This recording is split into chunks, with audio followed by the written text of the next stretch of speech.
This is a really gritty message, especially if you've concluded that the recession caused by the virus is likely to have an impact on your business. If you have, then you're already contemplating what survival will mean for you. Together, let's understand what not surviving can mean. For most business owners or people in charge of a business, the prospect of their businesses failing involves the prospect of a whole lot of personal guarantees being called in. This is a very ugly thing to deal with because there is no close the door and walk away option. This often means losing your house or assets at a time when everybody else is also trying to free up cash, so it's often very hard to find buyers to get you out of trouble. You should know that you will lose a lot more than your business. This problem gets highly personal really fast. To be frank, some families don't survive this problem intact. The prospect of personal bankruptcy looms over you and haunts you every day. There is little chance of coming back to start another business if this happens because it is the market that is depressed. Starting another business in the same market is madness. Let's say for a minute that you understand this risk and you don't like it.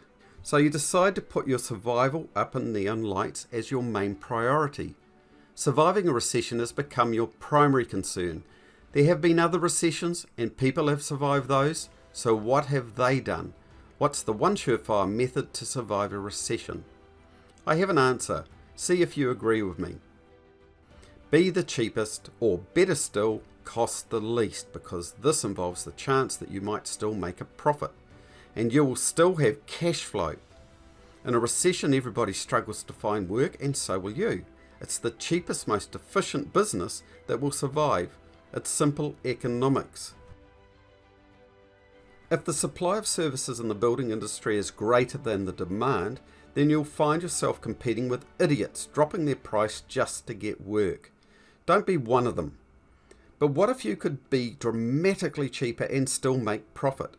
Isn't that how you not only survive, but out-survive the price droppers? Out-surviving all the rest is dependent on a simple formula that we have put together. Revenue plus reserves over costs times velocity equals survival time. We can explain that to you later. However, the biggest factor in your survival is your costs. And lowering costs significantly affects your ability to make sales, survive and out-survive your competitors. And the most significant cost that you can lower in the face of competition is, wait for it, labour. You don't believe us? Put your own figures into Labour 8 and you will see immediately that this is a fact. Trust your own eyes, don't take my word for it. I hear you saying, but we can't change labour. I already know this.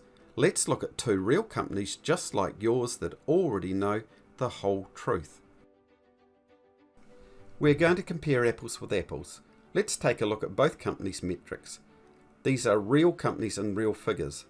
Obviously, we have removed their identities to show you this. Here we have two companies. In real terms, this is an apples for apples comparison, and they both do exactly the same sort of work, with the same type of staff.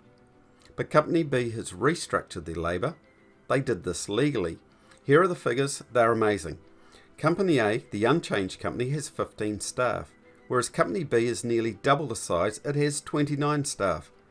Let's first look at the percentage of hours that are paid for but that are not worked. Company A has a very typical 17.65% of non-billable time, while Company B has achieved a ratio of only 3.3%. That is 5 times less than Company A on a per-man basis. This provides an additional 338 hours per year per man. So whereas Company A is receiving on average 1,700 billable hours per man, Company B is getting 2,048 hours. That's an average revenue increase of $23,000 per man. But it doesn't stop there.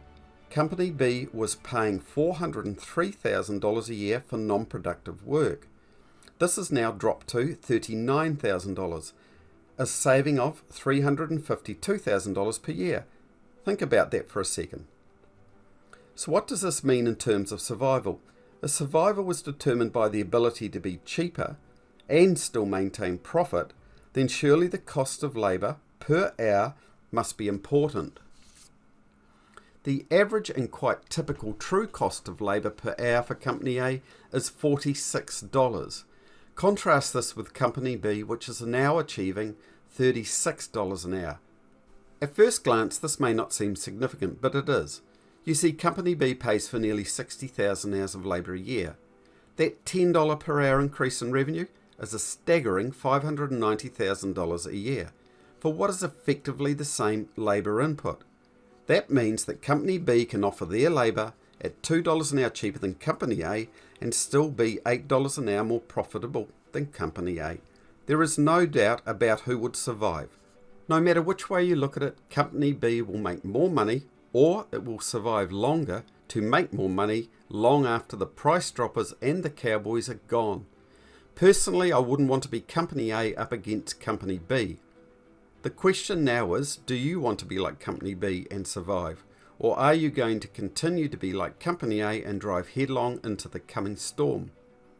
As strange as it may seem, COVID-19 may turn out to be the reason that your business became far more profitable in 2020. The call is yours. My advice, get in touch as soon as possible. The sooner you get on top of this one, the better. Thank you. I'm Lester Bryant.